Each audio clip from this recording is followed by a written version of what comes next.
Shadrack Miti, KTN News. On matters education, Kenya National Union of Teachers Secretary General Collins Suyu has warned teachers against sexually abusing learners, saying that the union will not defend anyone found in the unlawful act. Oyu says several cases are being reported across the country where some male teachers are said to have taken advantage of learners.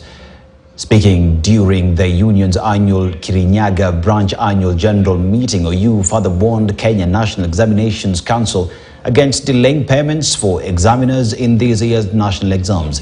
The KNUT boss wants NEC to ensure that after exams, examiners will not have to wait for long. Getting hold of your daughter to this kind of evil, as a union, we shall never support you.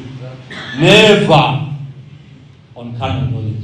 Let me, as the Secretary General, hear nothing about carnal knowledge in schools.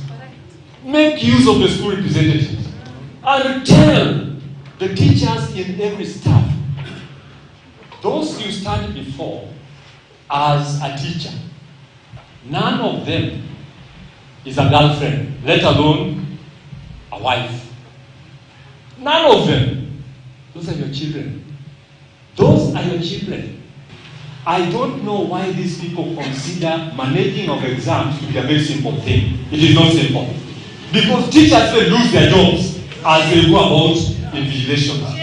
Allow you fail to pay this simple duty of yours for making payments. Ni madharau kutolipa walimu at the right time.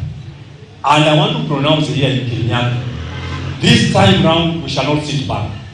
We gave several warnings. Yes, you listened and actually acted late. This time, teachers who invigilated, teachers who marked, teachers who supervised will be ready to receive immediately. These exams are over.